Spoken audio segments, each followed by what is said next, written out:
It is Wednesday, July 6th in the MLB, and I'm Austin from Calling Our Shot. And I'm Logan from Calling Our Shot. And we are back with our three favorite picks of the day. I couldn't remember the date that we are on, but we got two game picks and one no one first inning coming your guys' way. Well, Austin, it's a winning Wednesday. And what a better time than going down real quick, hitting that subscribe button, especially if you already aren't subbed. Welcome aboard the Calling Our Shot crew. We Austin and I do these pick studios every single morning for you guys. Win or lose, we appreciate you guys in the community. Yep. Logan, tell them all to go hit that like button, hit that subscribe button. Let's recap yesterday, and we'll put our record up at the bottom of the screen. Some people always think we don't put up our record. We're going to be transparent every single day. We've had 2 straight losing days, and we're going to recap it every single morning. We had Yankees, Pirates, NRFI. No sweat bet. No one first inning, 6 outs, easy as money. Giants -1.5. You could probably live bet them -1.5 and got pretty good value. But they ended up choking a 2-1 lead, and then they gave up, I think, 5 runs in the bottom of the 8th. And then Logan Gilbert over 16.5 outs. You see, I'll have a game pick today. Player props have just been not kind. He lands on 16 on the dot. Very rarely do guys land on 16 on the dot. It was an unreal bad beat. But you know what? We're going to keep getting into it. We'd have a couple notes. Our podcast is live at 10 a.m. Eastern time. So a little bit different from these videos. We do have a kind of similar setup, but more of Logan and I just talking about stuff. And today's topic is all about NBA free agency. So we talk about this man, DeJounte Murray, getting traded to the Hawks. Talk about Rudy Gobert's trade. Talk about Kyrie Irving, Kevin Durant, all of that. Live at 10 a.m. Eastern time. We'd appreciate if you go show some love on that. Then our parlay of the day, obviously, is on Odd Shaman. If you want to do one favor for us today, join our chalkboard, discuss your plays with the community. We'd absolutely love it. It will be the top link in the description. Chalkboard's one of our partners, and we love having and talking people, celebrating NRFI Nation plays, you name it. So go join that chalkboard. But Logan, my final note, actually, our A COS All-Stars, we've got a couple new ones. Brandon, Edward, and Ryan, thank you guys all for supporting the channel. If you want to support us just even a little bit more, only costs $2.99 a month. Hit that join button on the channel. You get some cool extra perks. But Logan, let's get into our plays today. We deserve a winning Wednesday. Yeah, let's start with a sort of early-ish game, right? White Sox versus Twins, and I'm taking the White Sox money line. Currently -110 odds on PointBet's the best value there. It's pretty standard across all the books as Austin's pulling it up here, right? It's nearly a pick 'em with the slight favorite being the White Sox. Last night when I was actually looking at this line, the Twins started out favored, but this has moved more towards the White Sox, right? White Sox trying to avoid the sweep versus the Twins. And I think they do so today being at home. Yesterday, all of the Twins' runs were scored via the home run. Look, if there's one thing I know in baseball, home runs are not sustainable, right? It's as quickly as they come, they also go. And look at Larnick is the only Twins player to homer versus Lynn. I pulled the splits, so that's good, right? If Lance Lynn can keep the ball in the ballpark today, we should be pretty solid. Now, I of course want to talk about Lance Lynn. 0, 5, and 3 earned runs in each of his last 3 starts. His home ERA not great. 6.17 home ERA in only 2 games pitched, though, right? This is Lance Lynn coming back from later in the season off injury, and he's only pitched a couple of home games. Lance Lynn will dial in. That's what I know. I bet the White Sox a lot last year with Lance Lynn on the mound. He was great. He was great. Lance Lynn also 1.11 WHIP at home. He usually doesn't walk a lot of batters, right? This Twins offense thrives on extra, on some just free base runners. Lance Lynn is a pitcher that really makes you work for those runs.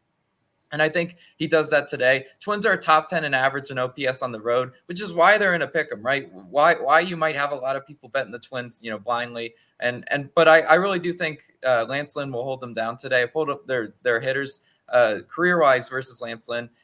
Polanco 4 for 14, Larnick 3 for 10, Luis Ariz 3 for 14, Carlos Correa 2 for 14, and Kepler 0 for 11. So you see that, guys. Like there's a few of those what I would say key hitters in there that haven't hit him all that well. There's nobody on that Twins lineup that's just absolutely smoked Lance Lynn. Lance Lynn is a really solid caliber pitcher, and I think he will definitely be able to hold the Twins at bay. Now the question is, can the White Sox offense get hits and runs up on Joe Ryan? Joe Ryan 1-3 and 3 earned runs in each of his last 3 starts. His road ERA is solid, right? 2.67 road ERA. But I still look at those 3 earned run type games, and I look at Ryan's last 3 his whips. Whip again, walks, hits per inning pitched 0.43, which is a really good whip. 1.8 whip, that's not that great. Anything 4-2 is really erratic, and a 1.33 whip. So that's sort of in the danger zone. Joe Ryan, if you've ever watched him pitch, he throws really hard, and he sometimes really can't find the strike zone. If the White Sox practice plate discipline today, which I know I'm asking a lot because they're, I think, second to last in walks drawn. When the White Sox are up at the plate, they're swinging. So as long as they can make contact today and put the ball in play versus Joe Ryan, I think we're going to stand a really good chance of catching this bet. White Sox, 5th in batting average in day games. For what that's worth, I don't know. Maybe they just see the baseball better in the day games, right? 20th in batting average at home. So they're not that great of a home team, but they are good at hitting in the day. So they're going to score us 10 runs today because that's just how it is. And Minnesota, 15th in bullpen ERA. White Sox, 20th in bullpen ERA. Not a huge advantage, but slight advantage for Minnesota. Really, guys, I'm just betting on Lance Lynn shaping back into the form that I saw him in last year. And I think he's just a lot better pitcher than a 6.17 home ERA. So that's why I'm taking the White Sox money line. I love the value on it, so I'm going to go ahead and ride it. But Austin, what do you got for us today? Yeah, so like I said at the top of the show, I am going to go to a game pick, although you can probably bet a player prop based on my game pick. But there are a couple different props that maybe we'll talk about at the end of this analysis. But I will be going to the Phillies Nationals game. I'm taking the under 4.5 runs in the first 5 innings.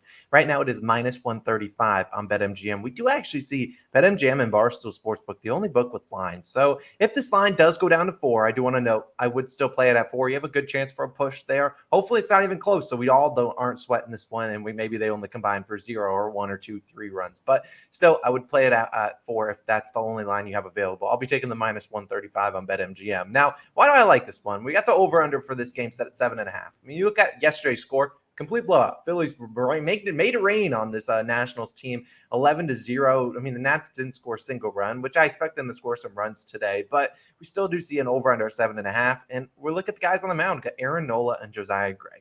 Now, people always want to be fading Josiah Gray, but I think he's a little bit better pitcher than people give him credit for. And you look at both these guys coming off rocky starts. They both didn't pitch all too well in their most recent starts. I mean, we look at Aaron Nola, gave up 4 earned runs to the Braves. It's rare to see this guy give up really even 1 to 2 earned runs. In fact, he gave up 4 to a Braves offense that is a very good hitting offense, a little bit better than the Nationals, I'd argue. But look, you look at Gray, he just gave up 6 earned runs to the Marlins. And so you're like, Austin, you're taking it under 4.5 in the first 5.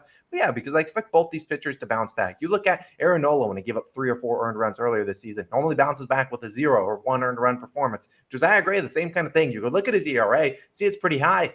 Yet you see when he throws like about 4, 5, 6 earned run games, normally bounces back with a 1, 2, max 3 earned run type performance. And so I think we look at these two pitchers, both prime for a bounce back, especially when you look at their splits against the teams they're facing. Now, Josiah Gray, 39 career plate appearances versus the Phillies, allowing just a 200 batting average. He threw 6 scoreless innings versus the Phillies just back on June 18th, only allowing 1 hit during that time span. Now you look at Aaron Nola, a little bit more plate appearances, 134 versus the Nationals bats, allowing just a 195 batting average. And in that same June 18th, a matchup between the Phillies and the Nats, went 8 scoreless innings, only allowing 4 hits back in June, like I talked about. In that matchup, 0 runs in the first 5 innings. And hopefully we'd love to see a duplication of those efforts. Don't necessarily think we're going to get lucky enough to get a no sweat bet, but I do think both these two pitchers will pitch pretty well today. There's a low over under for a reason. They're still setting at 7.5 and not like a 6.5 because there's a chance we get some home runs in that later end because the Phillies and Nationals, both those bullpens are not all that great. So I really do like this Phillies Nationals under 4.5 runs in the first 5 innings, minus 135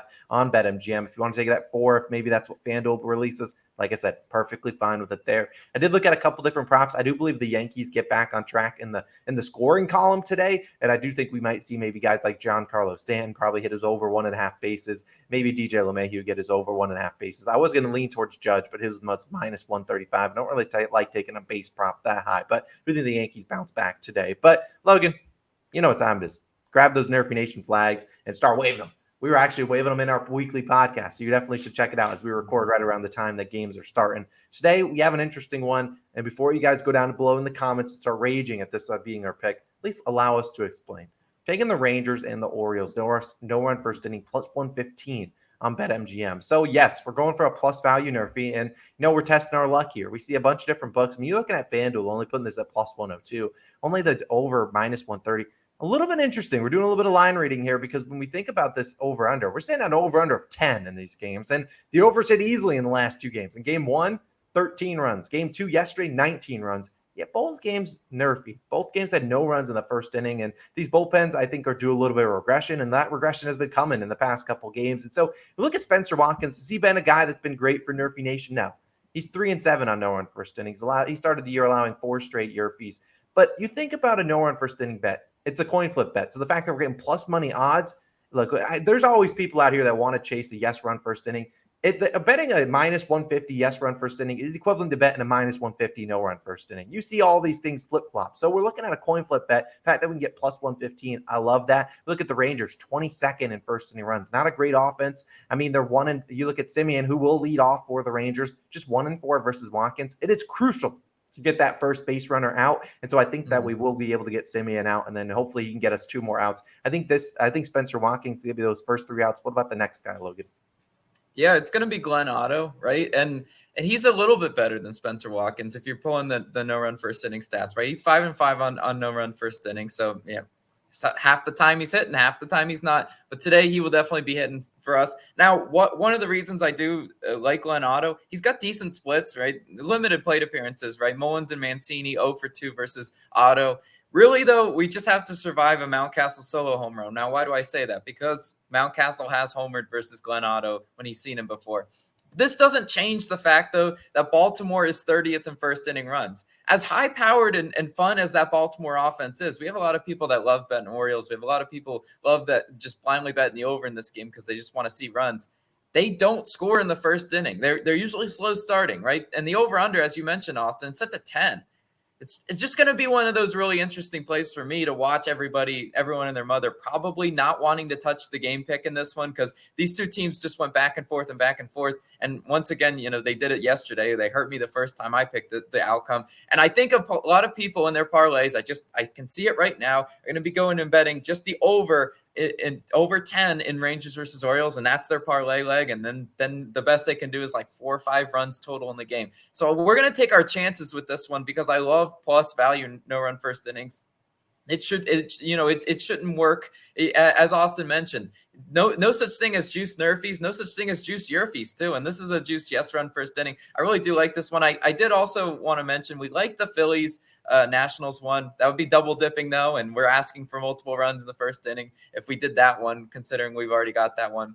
But I really do like this one as a NRFI Nation cash. Yeah, hopefully we're waving these flags of plus money NRFI would be absolutely lovely. And like Logan was saying, we do like that Phillies Nats one, but you don't want to be double dipping in the same play, losing 2 units just because of some random fluke stuff going down. So we're not going to mess that one. We're going to mess with this Rangers Orioles one. Taylor, you do whatever you want with it. We like it at plus 115. As always, we're going to say the parlay of the day at the end of the video. So sometimes people can't see the second leg, although you should be able to see it. But if you guys keep having issues, let Odds Jam know. But our parlay of the day will be Astros run line minus 1.5 whole game. And then we'll be taking the Rays money line. Go for a little bit of an underdog play for the Rays there with Corey Kluber on the mound. So we appreciate you guys always for tuning into the weekly video or daily videos. We obviously have our weekly podcast live a little bit later on, 10 a.m. Eastern time. We appreciate you guys. Go check out that and also go join our chalkboard. We love you guys. Thank you all for tuning in. Today's a winning Wednesday, 2-1 at worst. We'll see you guys back again Thursday morning.